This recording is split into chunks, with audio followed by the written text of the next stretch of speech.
Bonjour et bienvenue sur notre vidéo YouTube. Je suis Marie Debar et je suis praticienne en cartomancie et voyance. Et voici mon collègue. Vas-y Gilles, toi. Bonjour Marie.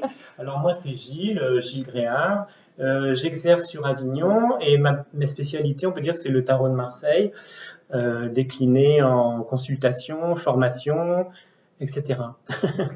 Voilà, donc aujourd'hui on avait envie de vous faire cette petite vidéo tous les deux pour vous montrer un petit peu et vous donner le point de vue, notre point de vue un petit peu sur la voyance. C'est ça.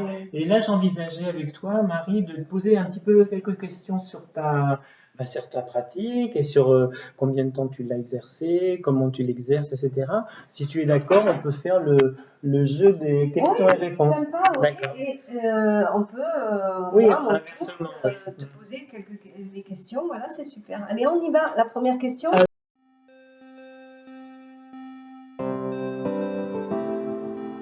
voilà, je t'écoute, Gilles. Oui, alors depuis combien de temps exerces-tu la voyance? Voilà, c'est ça la question pour démarrer en fait notre entretien. Ok. Alors bon, la voyance, en fait, la cartomancie, hein, surtout. Oui. Alors moi, je pratique ça depuis, je sais pas, je devais avoir une quinzaine d'années. J'étais très jeune hein, quand je me suis amusée à, tu vois, à faire de la voyance avec les cartes. Et donc à cette époque, j'avais vraiment l'impression Oui. que, si tu veux, j'étais détentrice de pouvoirs extraordinaires. J'avais l'impression que voilà, j'étais l'élu presque. Et parce qu'en fait, ça fonctionne super bien. Et quand on est jeune, ça fonctionne bien. On n'est pas parasité. Ouais, ouais, j'étais jeune. Hein. D'accord. Et là, tu l'utilisais, enfin, tu recevais des intuitions, des informations sans support à l'époque. Non, toujours. Non, enfin, voilà, il y a deux choses. Ouais, il y a deux choses. C'est-à-dire que, si tu veux, spontanément, quand j'allais à un endroit, voilà, j'avais des ressentis par rapport aux gens. Et ça, c'était terrible parce que généralement, c'était toujours des ressentis qui étaient assez forts et qui m'angoissaient beaucoup. Et je ne savais pas quoi en faire de ça. Et je pense que c'est ça qui m'a amené à prendre des supports, tu vois, comme les cartes. Alors, les jeux de 32 de départ, hein. Le jeu de 32, c'était simple et facile. J'avais une dame qui m'a initiée à ça, une dame qui était malgache. Et franchement, c'était super parlant. Et après, petit à petit, j'ai découvert, mais ça c'est autre chose, hein, Voilà. j'ai découvert l'oracle Béline et ça c'est devenu autre chose après, ouais. D'accord, très bien. Bon, c'est une bonne approche. Et toi, Gilles? Alors, bon, moi, ça remonte pas à 15 ans, c'est beaucoup plus ancien. Enfin, plus ancien, non, pas plus ancien en temps, mais plus loin dans le temps, je veux dire. Bon, disons qu'à l'adolescence, non, j'étais pas trop branché là-dessus. J'étais plutôt branché sur d'autres expériences un petit peu marginales. Mais en fait, je m'intéressais déjà à tout ce qui était connaissance de soi, quête de sens. Donc ça passait par le yoga, ça passait par la méditation, la pratique de yoga, de la méditation. Et puis à un moment donné dans ma vie, donc vers on va dire une vingtaine d'années, 20-25 ans, le tarot est venu dans ma vie en fait. Ouais. Et ce qui est rigolo, c'est que le tarot au départ, j'y comprenais absolument rien. J'aimais bien les images, j'aimais bien les dessins, les couleurs, tout ça, ça m'attirait quoi. Ouais. Mais je ne comprenais pas les symboles, la symbolique. Ah ben oui, voilà. C'est sûr, comme moi avec l'oracle Béline. Voilà. Alors après, qu'est-ce qui a déclenché la pratique, disons, ou de la voyance ou des intuitions? Bon, après, on pourra faire le distinguo. Ouais. C'est surtout la pratique du yoga et de la méditation, c'est-à-dire donc rien à voir avec, avec le tarot pour l'instant, où si tu veux, il y avait effectivement des perceptions qui venaient dans la pratique du yoga, pratique régulière et intensive. Et donc, je voulais savoir pourquoi c'était là, comment ça marchait, ça m'intriguait en tout cas. Qu'est-ce qui se passait vraiment. Ouais, super. Voilà. Alors, on va passer à la question numéro 2. Je voulais savoir en fait, parce que bon, tout ça c'est un travail de reconnaissance en fait de ses propres intuitions avec la base d'un support. Enfin, c'est grâce à ce support qu'on peut affirmer un peu son identité et son. Alors toi c'est l'oracle Béline, moi c'est le tarot dit de Marseille. Mais en même temps, on rencontre, j'en ai un peu parlé tout à l'heure, on rencontre d'autres personnes sur notre route. Et notamment, bon, moi, ça a été le yoga. J'insiste parce que c'est vrai que ça a été important pour moi. Surtout à l'époque, j'étais plutôt dans quelque chose de, disons, dans l'adolescence et jeune adulte, plutôt dans quelque chose d'un peu marginalisé, on va dire. Je ne vais pas m'étendre sur le sujet, mais et donc j'ai besoin de vivre quelque chose de plus conforme, peut-être pas, mais en tout cas plus rassurant, sécurisant et qui me mettait d'équerre en fait. Et donc le yoga et la méditation, c'est vraiment. Donc, alors, Alors, où le je veux en yoga, venir attends. Le yoga Le yoga et les méditations t'ont servi en fait on bah, va c'est ce dire, qui est bien l'enseignement. ouais, J'ai suivi l'enseignement t'a permis toi aussi, enfin, de, de développer ton intuition, C'est d'être ça. plus, voilà, c'est ça en fait ce que tu voulais dire. Alors vas-y, comme ça tu. Eh ben oui, justement dans la pratique de la méditation, j'ai suivi l'enseignement d'un maître indien, donc il s'appelait, je dis il s'appelait parce qu'il est décédé, Maharishi Mahesh Yogi, et donc ce yogi en fait nous enseignait à pratiquer donc la méditation, et donc à l'intérieur de la méditation, donc la méditation c'est quand même être dans le silence, bon, quel que soit le support, ça peut être la respiration, l'utilisation de mantras, etc. Toujours est-il qu'en pratiquant, en fait, j'avais des images qui me venaient. Voilà, c'est là où je veux en venir. J'avais donc voilà, des images qui venaient et des images pas forcément sympathiques, hein, contrairement à ce qu'on peut penser. Ça pouvait être des images de violence, des images ensanglantées, des choses comme ça. Des images, si tu veux, qui ne m'appartenaient pas, que je ne voyais pas le rapport avec ma propre vie. Et là, tu as senti qu'au quotidien, ça t'apportait quelque chose, il y avait quelque chose d'intuitif qui se passait, il y avait des ressentis qui arrivaient comme ça. Oui. Comment ça se manifestait?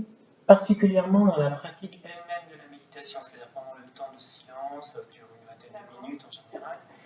Et donc après, quand je revenais dans l'activité, effectivement, il y avait un éclairage sur tel et tel comportement, telle et telle question, situation de vie, exactement. Que ce soit pour moi ou pour les autres. Mais c'est pas quelque chose que je maîtrisais. Oui, alors c'est pas quelque chose que je maîtrisais forcément, mais ça m'interpellait et ça me posait question en fait. Voilà, je me posais des questions autour de ça.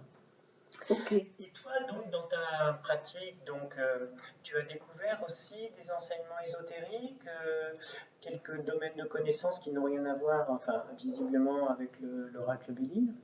Alors, oui, bien sûr. En fait, déjà, de base, si tu veux, hein,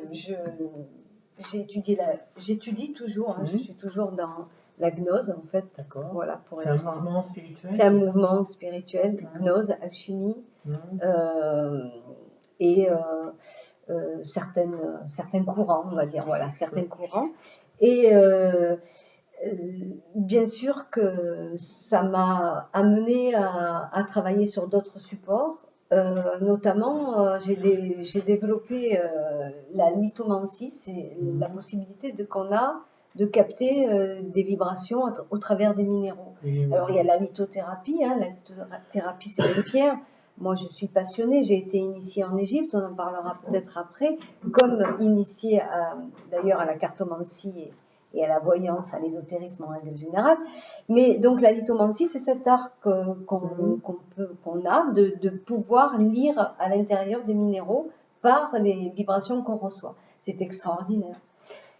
Alors, donc ça veut dire que tu as par exemple des pierres précieuses ou semi-précieuses devant toi, sur ta table par exemple, et donc tu peux les toucher, les regarder, comment tu fais? C'est au toucher, hein. C'est surtout au toucher. Bon, bien sûr, l'aspect de la pierre va un peu comme le support des. En fait, c'est pareil. C'est tout à fait le même système, hein. Tu prends une pierre et si tu veux, il y a des ressentis qui sont là, il y a des choses qui arrivent. C'est très intuitif, c'est très spontané. Et je vais pouvoir parler comme ça, à un moment donné, pendant un petit moment, en touchant plusieurs pierres. Durant la consultation, c'est toi qui les touches ou c'est Non, c'est les gens c'est les personnes qui me les donnent. Le patient, ils les prennent, voilà. D'accord. La personne qui consulte prend la pierre, me la donne D'accord. et me donne au fur et à mesure que plusieurs pierres. Et c'est comme ça que je lis.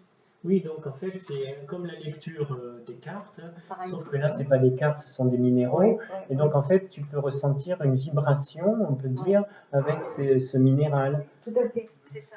Mais si tu veux, ça part de la racine ésotérique. C'est-à-dire, c'est que mon disque dur est rempli d'informations. D'accord. Tu vois, c'est ça en fait. Hein, alors, il y a très certainement les informations des vies antérieures, hein, ça c'est clair.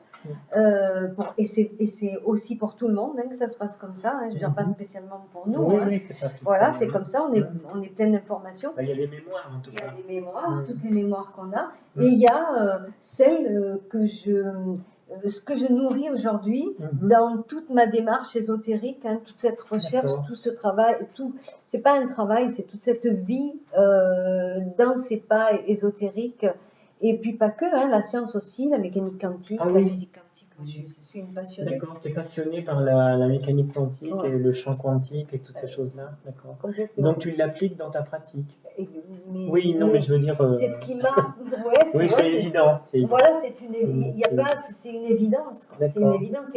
Et c'est d'ailleurs ce qui a étayé, si tu veux, le chemin de c'est d'ailleurs ce qui étaye. Parce que, oui, voilà, le chemin de ma découverte, de ma connaissance. Hein. Parfait. Bien sûr. Bon, c'est une bonne information. Oui, allez, on passe à la question suivante.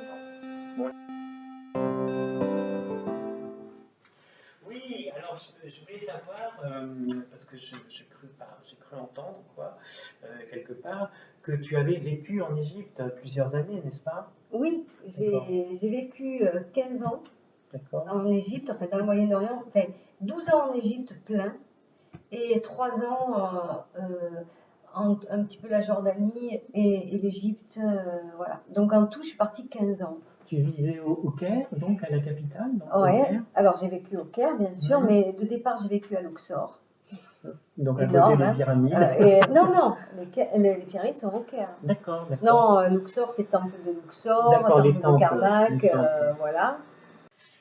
Donc voilà, Luxor, et puis après je suis partie sur la mer Rouge, j'ai vécu sur Hurghada, après je suis partie au Caire, en 15 ans, j'ai eu le temps. Tu as baroudé. Ouais, au Caire, et puis dans le Sinaï aussi, j'ai vécu à côté du mont Horeb, ça c'est aussi grandiose. C'est des lieux sacrés en fait, hein, le mont Sinaï et puis le mont Horeb. Oui, bien sûr, c'est un endroit extraordinaire. J'ai fait l'ascension. J'ai fait l'ascension.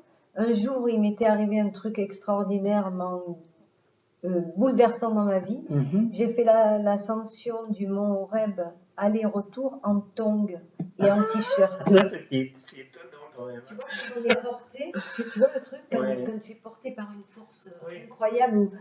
Je me rappelle que cette journée-là, c'était terrible. Tu n'avais pas les chaussures de randonnée. Ah ben, en tongs, tu vois un peu. Et les gens qui nous voyaient partir, parce que j'étais avec mon ami, disaient, mais ils sont fous. Et lui était en chaussures de ville et moi en tongs. Mais cette journée-là, j'étais en proie à une énergie, mais forte. Soulevée. Hein, ah oui, j'étais soulevée. Et j'ai fait aller-retour quand même. Je sais pas si. Oui, tu vois, c'est assez haut, hein, le mont Horeb. Oui, et il fait froid quand tu arrives en haut. Donc voilà, tout ça, oui. J'ai vécu des choses extraordinaires en Égypte. Qu'est-ce que ça t'a apporté justement le fait d'être confronté à une civilisation qui à l'époque qui n'était pas musulmane mais qui l'est maintenant, et donc tout ce souvenir avec les mythologies anciennes justement? Écoute, quand je suis arrivée là-bas, j'avais l'impression d'arriver à la maison. D'accord. Ouais, et j'avais les odeurs, je sais pas, il se passait des choses incroyables et je me sentais mais vraiment chez moi. Et de base, je suis partie pour 6 mois, hein, parce que je suis partie en mission humanitaire. Tu es partie pour 6 mois, tu es restée 15 ans. Je suis restée 15 ans. Oui. Mais vraiment, j'ai découvert des choses incroyables et j'ai eu une chance inouïe de vivre ça. L'impression de retourner à la maison, donc ça ramène aux vies antérieures, si tu veux. Donc une impression de déjà vu, mais peut-être plus dans les sensations, dans les odeurs, dans les parfums. Oui, voilà. Ça se manifestait comme ça, et ça se manifestait dans des endroits où par exemple, tu vois, un truc pas spécialement avec l'Égypte antique, mais un jour que j'étais au Caire, tu sais, là-bas, il y a des quartiers où le temps s'est figé. Et je rentre dans ce quartier, parce qu'on avait l'habitude, il y avait un petit restaurant pas loin, donc je rentre dans ce quartier, et dans ce quartier, on est, comment te dire, c'est les années 30, les années 40, mais même les voitures sont encore restées, tout est, je sais pas, le temps s'est figé là, et je rentre dans cette rue, et je me vois là, je me vois dans ces appartements un peu, tu vois, colonial, tu vois, ces choses. Je me vois vivre ça.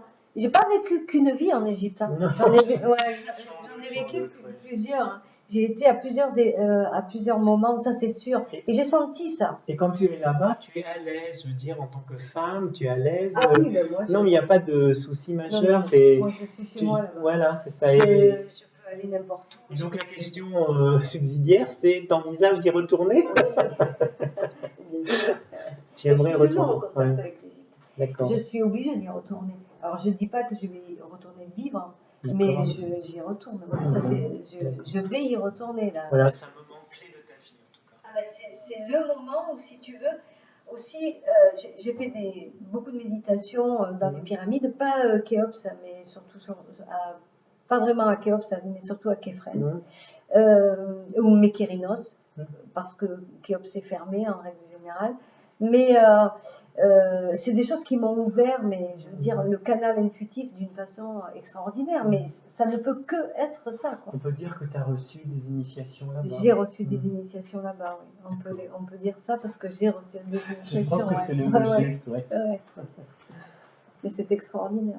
Alors moi, par rapport à l'Égypte, j'ai pas grand-chose à en dire parce que c'est contesté par rapport au tarot de Marseille. Oui, j'ai vu ça. Bon, certains, c'était surtout au 19e siècle, avec les mages, les médiums de l'époque, notamment le mage Papus, qui était très connu, le docteur Gérard Rancos, qui faisait ramener le tarot, certaines images du tarot, certaines arcanes, à l'Égypte ancienne. Sauf que là, il n'y a rien qui l'atteste, quoi. Si on a un regard un peu scientifique sur les choses, il n'y a aucun hiéroglyphe qui parle de ça, aucun cartouche, les fameux cartouches qu'il y a sur les écritures hiéroglyphiques. Il y aurait éventuellement une carte du tarot qui pourrait y faire penser, c'est la roue de fortune avec le sphinx qui est au-dessus. Effectivement, la figure du sphinx qui est au-dessus de la roue peut nous faire penser éventuellement à... Voilà, la roue de fortune peut nous faire penser à ça, mais c'est pas, c'est plus. Alors, pour finir, je dirais que c'est plus du domaine de la légende, de la croyance, que de la vérité historique. Ouais. Et tu vois, par contre, je pense que le mage Edmond, lui, parce que bon, il y a des similitudes entre le tarot de Marseille et l'oracle Béline. Et lui, le mage Edmond, je pense qu'il était plus dans ses perspectives, plus proche avec Papus, parce qu'en ce moment, justement, je suis en train de dire. Avec Papus, qui était un guérisseur, qui était un. Oui, tu vois, regarde, par exemple, tu as des cartes élévation. Il fait énormément référence à l'Égypte ancienne. On peut peut-être la montrer, voilà, élévation. Voilà, élévation. On a bien sûr l'étoile de l'homme aussi. L'étoile de la femme, je l'ai montré. Regarde. Voilà. Ah oui, tu l'as montré. L'étoile de la femme. Enfin, on sent, hein, je veux dire, on sent cette influence sur l'Égypte ésotérique. Si je prends les trois qui sont là, on peut peut-être s'arrêter un peu là-dessus. Si on prend les trois qui sont là, c'est plus évident là, parce que là, c'est carrément montré dans le graphisme en fait. Ah oui. Voilà. Alors que voilà, c'est carrément dessiné en fait. Voilà. Et c'est très clair. Bon, on voit bien qu'il y a effectivement une influence de l'Égypte. Ce qui est intéressant dans la légende, pour finir avec ça, c'est qu'on dit, enfin c'est surtout Papus qui dit ça, Gérard Rancos, et puis bon, toute la lignée des francs-maçons et des rosicruciens qui s'intéressaient au tarot, ils disent qu'ils le font remonter au dieu Thoth, puisque le dieu Thoth, en fait, c'est celui qui transmet la connaissance, le savoir, et donc c'est à la fois dans la connaissance ésotérique et aussi dans la connaissance le savoir pour les hommes, quoi. C'est-à-dire savoir écrire, savoir lire, savoir voilà.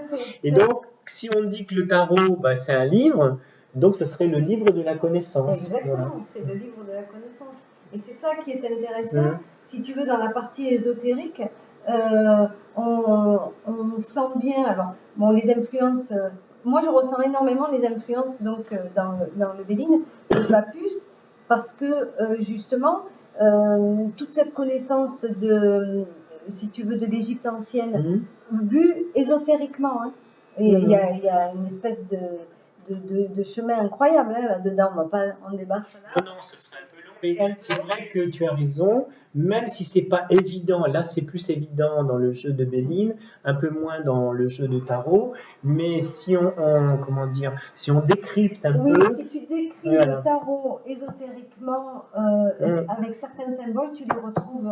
il y en a, oui, bien sûr, il y a beaucoup de symboles. On les retrouve dans l'ésotérisme de l'Égypte ancienne. C'est ça. Voilà, on les retrouve. C'est vraiment, vraiment passionnant en fait. Alors c'est sûr que ça pourrait faire l'objet d'une vidéo uniquement sur ce sujet-là, mais c'est vrai que bon, l'Égypte a été un moment phare de ta vie, on peut dire. Oui, c'est un moment, c'est le moment de ma vie, c'est l'endroit où je me suis réfugiée après un cataclysme dans ma vie et qui m'a voilà, qui m'a ouvert, si tu veux, pas la connaissance, mais l'envie, en fait, c'est le moment où je me pose des questions. Voilà, ça coïncide avec ça. Donc c'est le moment où tu te poses des questions et tu obtiens certaines réponses. Incroyable. Alors on me prend et on m'amène là en plus. Hein, tu vois, j'avais rien fait pour. Vraiment, on m'amène là et on me dit, toi maintenant, il va falloir que tu comprennes certaines choses. Alors le bouleversement, tu n'es pas obligé forcément d'en parler, mais c'est quelque chose d'intime en fait. Ouais. Et ce bouleversement intime t'a amené en fait à te poser des questions sur toi-même. Sur la vie. Oui, sur la vie en général. Voilà. Pas vraiment sur moi. Non, mais sur la vie en général et la tienne en particulier. Donc, oui, qu'est-ce que je fais là voilà. Ouais, c'est ça. Ouais, le but. Mais si tu veux, aujourd'hui, c'est devenu un état d'être. C'est pas quelque chose que je fais, voilà. C'est vraiment, c'est vraiment une quête, quoi. Une quête. Quête de soi. Une quête qui donne, qui change beaucoup de codes, hein, si tu veux. Alors c'est difficile après d'être dans la société vraiment. Mais parce que ça, tu comprends. Oui, ça doit déstabiliser. D'ailleurs, parce que Gilles et moi avons quand même, nous nous rencontrons régulièrement sur des salons. Sur des salons, oui, les salons du bien-être. Et c'est vrai que des fois, on se sent un peu décalés tous les deux. Oui, alors on peut être décalé, mais le décalage, il est peut-être aussi, c'est peut-être un signe pour aller plus loin en soi-même. Oui, c'est bien l'acceptation de l'autre. Voilà, oui. Oui, le non-jugement. C'est fabuleux, hein, c'est fabuleux parce que c'est vrai qu'on ne nous fait pas de cadeaux quand on a ouvert la boîte de Pandore, c'est difficilement faire machine arrière. Mais c'est vrai que l'Égypte, c'est fascinant parce que moi, je n'y suis jamais allée justement. Donc l'image que j'en ai, c'est forcément une image. Alors c'est pas une image d'Épinal non plus parce que j'ai lu pas mal de livres là-dessus. Je me suis renseigné.